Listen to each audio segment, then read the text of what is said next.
24 hours' journey by rail northward from Bombay, in the rolling hills of Rajputana, is the city of Udaipur, capital of the state of Mewar. Little is heard of it in the outside world. Many Indian capitals have greater claims of size or grandeur.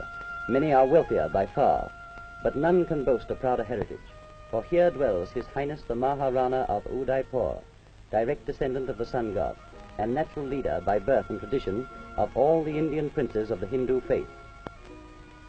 And no city could be more lovely. From the roof of the Maharana's palace, you may see the India of your dreams, a town of white houses on a lake, blue as the sky.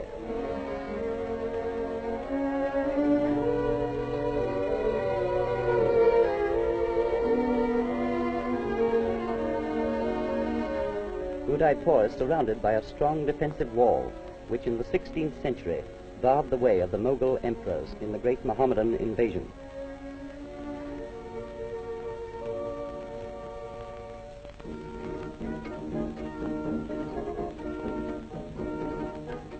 The principal gateway in the wall is the Elephant Gate, giving directly onto the main streets of the city.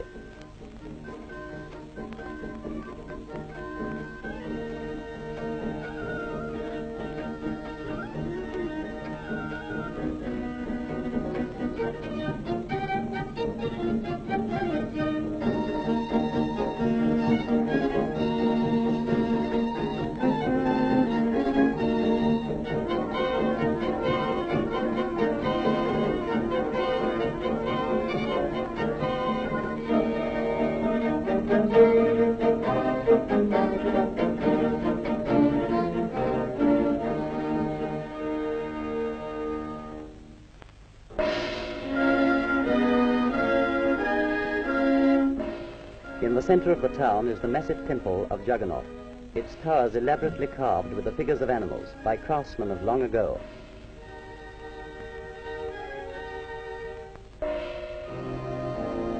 Here the Hindus worship the god whose ritual, in other parts of India, is marked by dragging through the streets the gigantic car of Jagannath, under whose wheels, in other days, thousands of victims were crushed in willing sacrifice. On the steps of the temple, the cow, sacred to the Hindus, exercises her divine right of reposing when and where she chooses.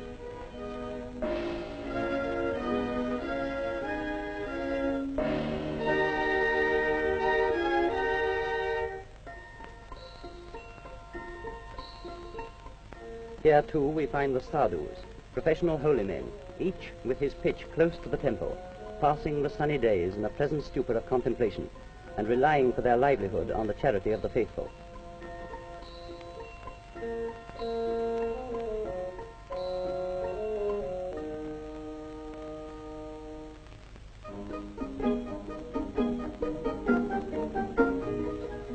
The trades of Udaipur are carried on in the tangle of streets below the temple.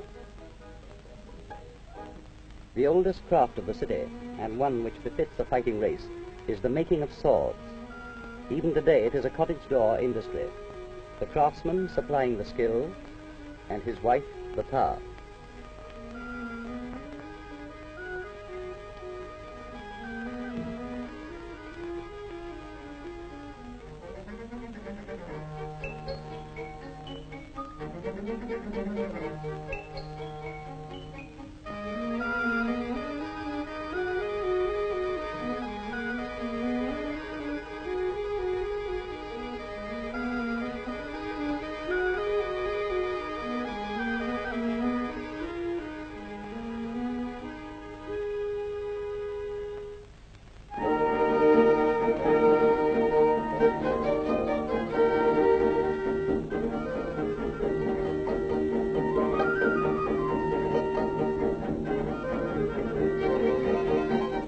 Then there are the silversmiths, doing a prodigious trade in bangles, anklets, and earrings of Indian silver, heavily wrought.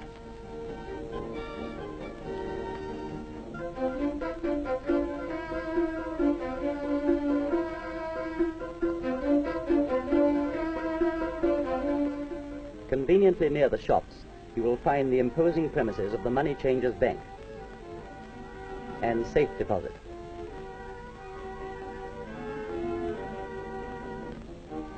Really large sums, of course, are kept in the strong room and only produced when a big deal is contemplated.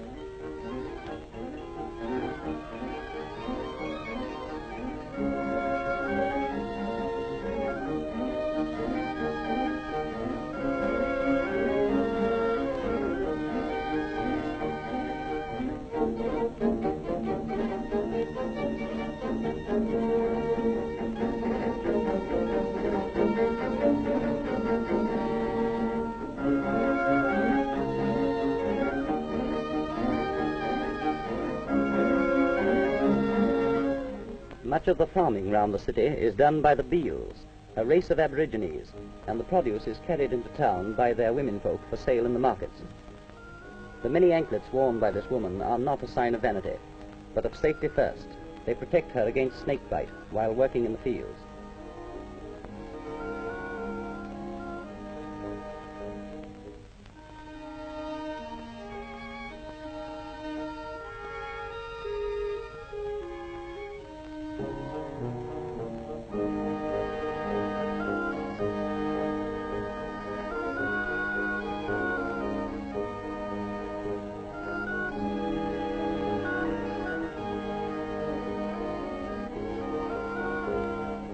From the heat and glare of the busy streets, let us turn to the cool beauty of Pichola Lake.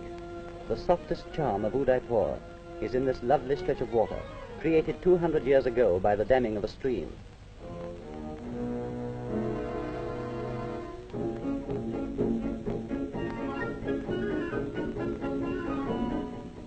Here, throughout the day, the townsfolk come to the steps of the Ganga Ghat to bathe and wash, and to watch the children at play.